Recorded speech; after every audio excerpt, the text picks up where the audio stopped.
What's going on, guys? I haven't seen you in a long time. So basically, the past couple of weeks I've been working on personal projects, TikTok, everything, you know? So today I'm going to be showing you 3 ways that you can improve your photography. So without further ado, I'm going to be getting into the video that I want to talk about. Alright guys, so here we go. We have an image. What I want to work with is this image that's from an underwater dive. So I'm going to be showing you the before and after real quick. And the first way that I want to approach this is the first technique that I wish I could show you, and that would have to be the tone curve. So a lot of this can be messing around with, but with the right balance, you can create a very drastic look, as you can see before. So that's a before, and this is an after, and this is because I dropped the reds in the image and dropped the blues in the shadows, and that creates this blue look. And the same thing can be done for other parts of it, as we have the midtones and the highlights. So this tone curve can create such a look that can appeal what you look for in an image, you know? And to be honest, if I didn't use this tone curve, I don't know how much better my photography could be without it. Like, I just find it as a really, really useful thing to use in your workflow. And it's like a nice way to create contrast without actually having contrast, if that makes sense. So that's tip number 1 for creating advanced edits in Lightroom. Second thing I want to show you guys is the selective adjustment layer. It's a great way to create a look in specific parts of your images. If I were to turn off this, it would not be as similar and visually appealing. As you can tell, this is without using the selective adjustment layer.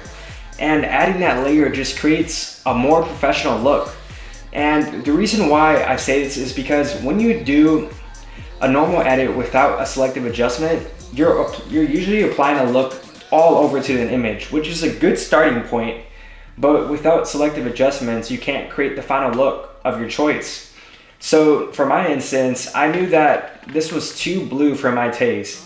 So immediately I created a selective adjustment layer, and with that selective adjustment layer, I desaturated the highlights and desaturated the clouds to create more of a contrast. I think it's great to have this, and you can really start to test your creativity with this. For an instance, you can decrease texture in certain spots of your image. We have far too much texture in my sky.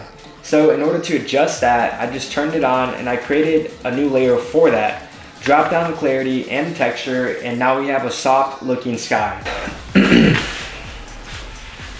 So the last and final thing I want to show you guys would have to be split toning.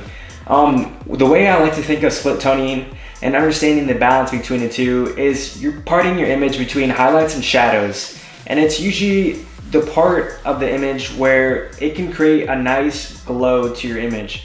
And the reason why I really love split toning is it's like if your image, let's just say for an instance, it was shot in broad daylight, split toning is going to be your way in order to fix that. And the reason why is because with the highlights, I can tint it in order to make it look more like a sunset and more of like a soft highlight. And in this image right here, it's a really good photo, but the highlights are too blue, too white, and too simple. So with some adjustments that I like for my split toning, as you can tell, the highlights now have a green tint to it, and it looks a bit warmer and it looks a bit more balanced. But without it, we have something like this where it may be too cool for my taste. It's a great feature that you also need to understand to have balance with. So with all said, that's literally it for all today. That's it for this week's video. Stay tuned, have a good one, see you later.